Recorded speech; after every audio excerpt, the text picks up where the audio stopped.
All right, it's early January 2019, and we've got a new set to unbox here. This is the this is the Pennsylvania Legacy E8 AA set. So let's go ahead and open this bad boy up.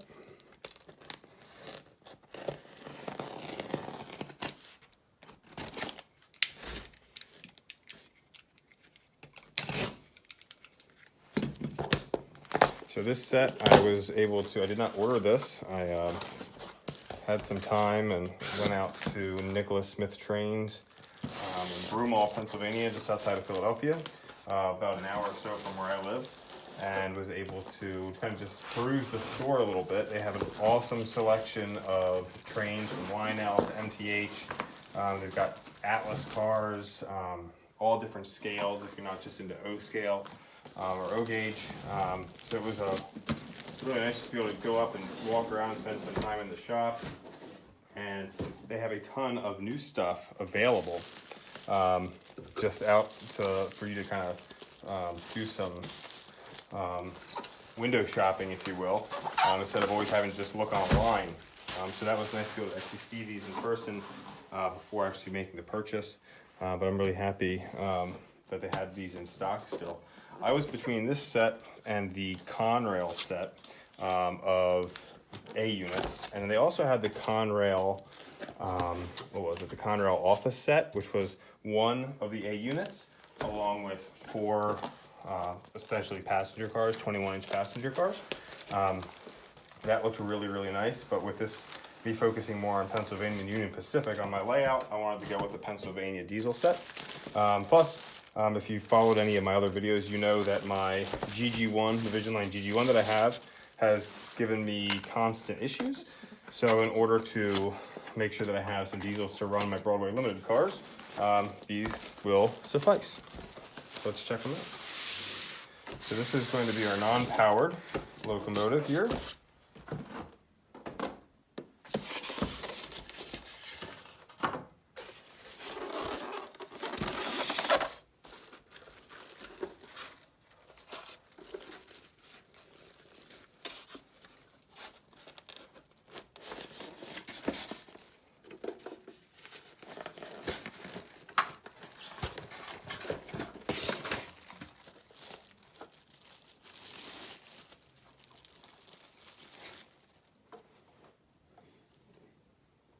A little bit of a close-up there.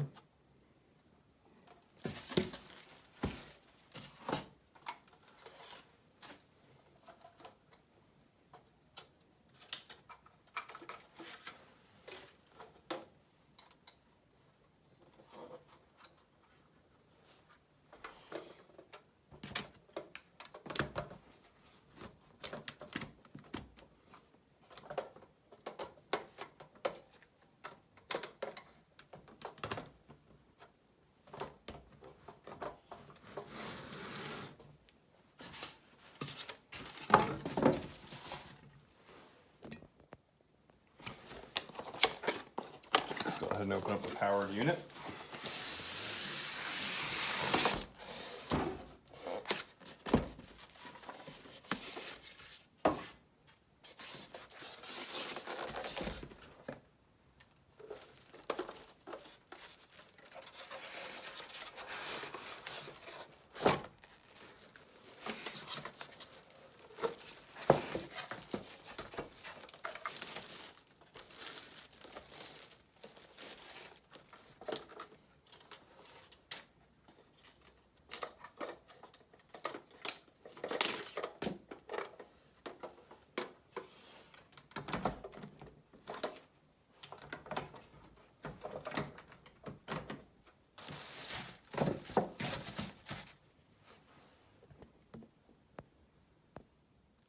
All right, so we've got the new Lionel Pennsylvania E8s on the track.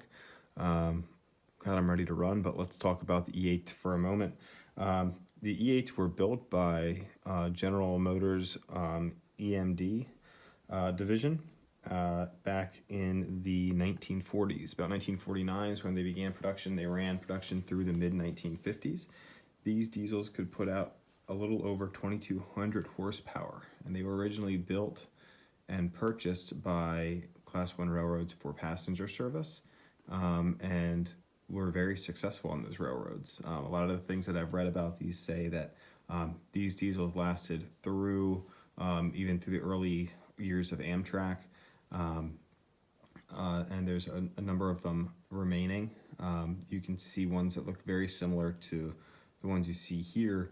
They have one on display at the Railroad Museum of Pennsylvania in Strasburg. It's a beautifully restored diesel. So if you ever have the chance to check that out, highly recommended. EMD halted production of the E8s in 1954. By that point, they had sold 449 A units and 46 B units, with the Pennsylvania Railroad picking up the most at 74 units.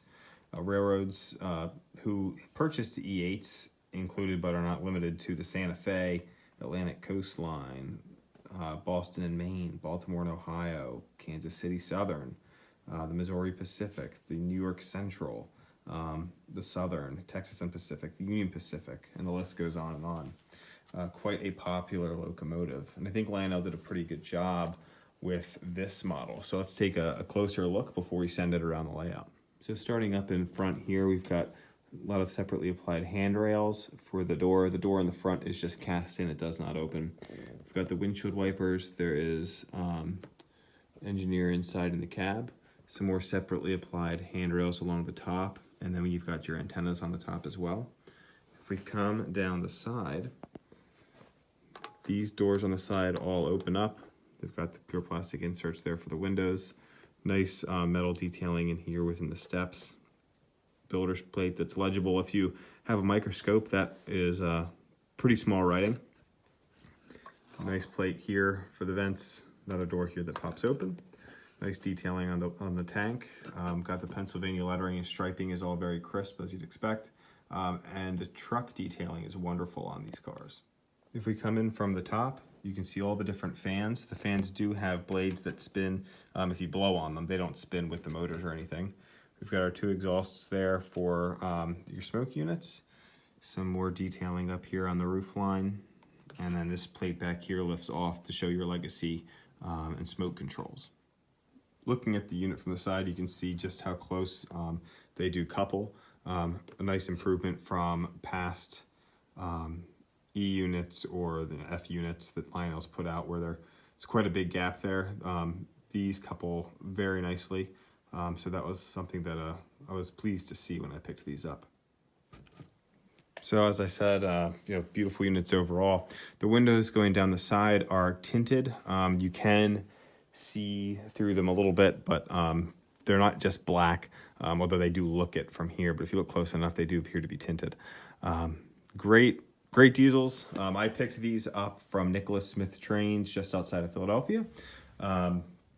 They have a bunch of them there that you can literally do some window shopping if you know what you want to get. I did not pre-order these. I was torn between getting these or the Conrail units, and chose to go with these just because I love the 5-stripe look, and this being the Pennsylvania and Pacific Railroad, we wanted to make sure we had some more Pennsylvania units on display. So without further ado, let's get these things fired up.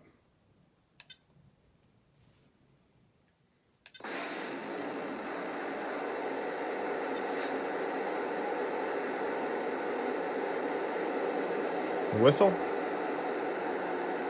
or horn rather.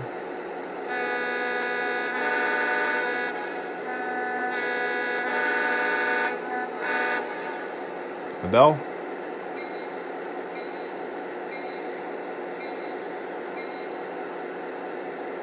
Dispatcher, ready to roll. Can I pull? Over. Copy that. You are clear through my limits. Over. Roger that. Here we go. Out. Another nice feature of these are the directional lighting here. So if we go to put this in reverse, get those red indication lights there on the front, which are nice. And then obviously when we're going forward, those lights are on the back cab.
gentlemen, first seating is now open in the dining car.